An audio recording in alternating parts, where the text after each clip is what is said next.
English school. Time to learn with us. Your success. Bonjour les amis. Je suis vraiment très heureux de vous retrouver encore ce matin, vous, amoureux et amoureuses de la langue anglaise, vous, membres du groupe Cours d'anglais en vidéo sur Facebook.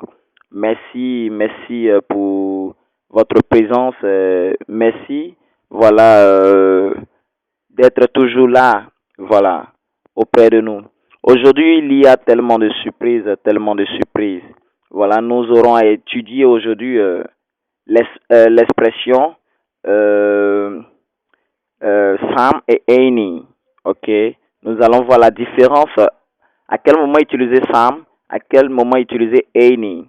Il faut dire qu'aujourd'hui, j'ai réservé pour vous un bonus. Voilà. Donc le bonus, vraiment, vous aurez à lire la vidéo jusqu'au bout pour pouvoir vraiment le voir. Donc, tout de suite, on commence notre cours. Sam et Annie. Sam et Annie. Notons qu'en français, Sam et Annie signifient tous deux du, de la, des,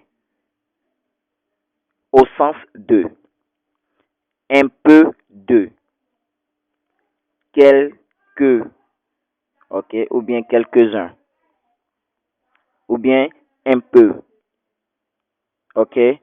C'est tout cela qui regroupe en même temps Sam et Annie. Ils ont la même manière, comment je peux dire ça? Ils se traduisent de la même manière. Voilà, comme les mots que j'ai cités tout à l'heure. Voilà. On va voir à quel moment utiliser Sam et à quel moment utiliser Annie. Nous allons noter que Sam est utilisé pour les phrases affirmatives et les questions affirmatives. Je reprends. Sam est seulement utilisé pour les phrases affirmatives et les questions affirmatives. Ok? Nous allons donner deux exemples qui vont plus vous éclairer là-dessus. Quand je dis par exemple, avez-vous du riz? Quand je dis avez-vous du riz? C'est une question. Ok? C'est une question. Quand je dis vous avez du riz, c'est une phrase affirmative.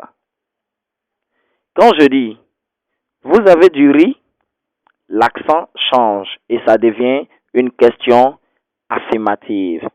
Vous voyez un peu la différence. Donc, un exemple, je donne par exemple, I'd like some rice. I'd like some rice. Ce qui signifie, je voudrais du riz. Ok? Je voudrais du riz. Quand je dis, you have eaten some rice. Ok, vous voyez la différence? You have eaten some rice. Voilà un peu là où nous plaçons Sam. Nous allons maintenant voir à quel moment placer Annie.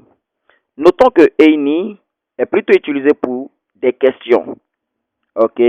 Lorsque la phrase est purement sous forme interrogative, là, nous utilisons Annie. Nous pouvons utiliser aussi Annie à la forme négative. Voilà les deux côtés où nous utilisons Annie. Un exemple, nous aurons Have you got any stamps? Have you got any stamps? Signifie avez-vous des timbres? Ok. Avez-vous des timbres? Est-ce que vous voyez? Avez-vous des timbres? Ça c'est à la forme la phrase est à la forme à la forme interrogative. Ok. Maintenant quand je dis je n'ai pas du riz. Ok, c'est une forme négative. Je n'ai pas du riz. Alors là, j'utilise any. Ok, I haven't any rice. I haven't any rice. Vous voyez maintenant la différence. Maintenant, en ce qui concerne les cas particuliers, disons que Sam s'emploie dans les questions qui ont un sens affirmatif. Voilà, c'est ce que j'avais dit auparavant. Par contre, on emploie any dans les phrases affirmatives à sens négatif, tout simplement. Donc, je ne fais que répéter tout ce que je vous ai dit. Voilà, donc, on note que, de façon générale, Sam est pour les phrases affirmatives et les questions sous forme affirmative. D'accord?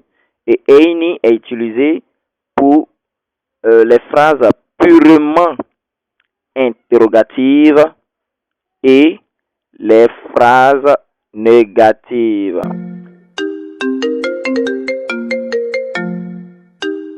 Oh, qui m'appelle là? Oh, les amis, s'il vous plaît, permettez-moi de prendre cet appel là. Oh. Oui, allô, bonjour. C'est qui à l'appareil?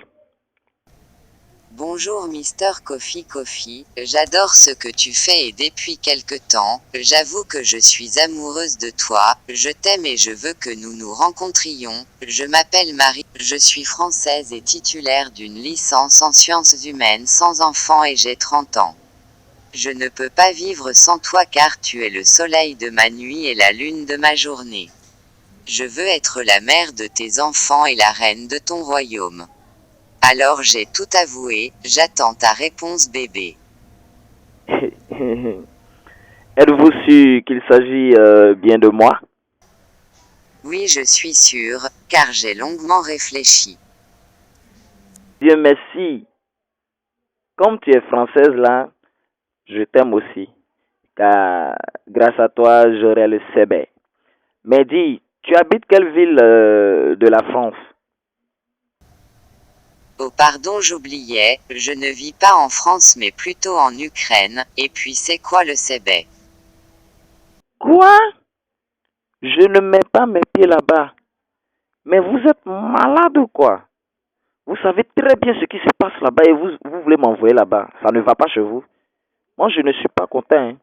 Hein. Et puis d'ailleurs même là, amour ou pas amour, prenez votre amour. Depuis que vous êtes amoureux de moi, ne m'appelez plus jamais. D'accord? Moi, me déplacer, aller en Ukraine. Même s'il y a 10 000 visas cadeaux, même là, je ne vais pas. Regardez-moi ça. Oh s'il te plaît ne te fâche pas bébé, je viendrai moi-même te joindre en Côte d'Ivoire pour vivre notre amour. Hein? Voilà. C'est maintenant que tu as parlé à faire là.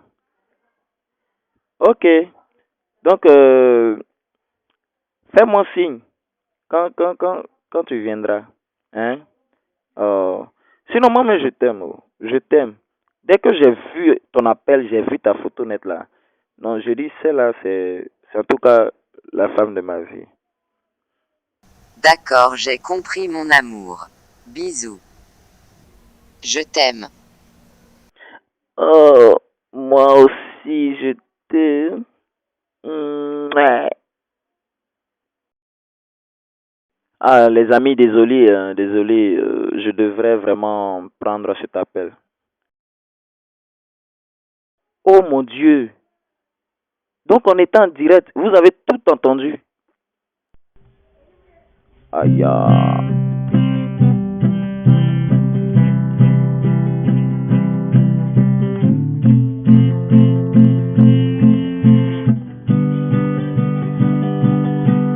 YouTube English School.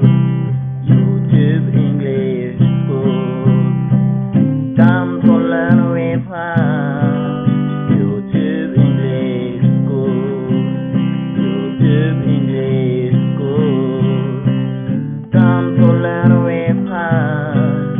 Your success in my passion. Together we can succeed. Come to learn with us. Your success in my passion. Together we can succeed. Come to learn with us. YouTube English School.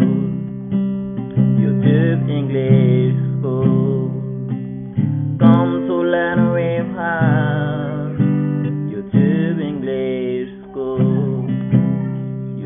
YouTube English School.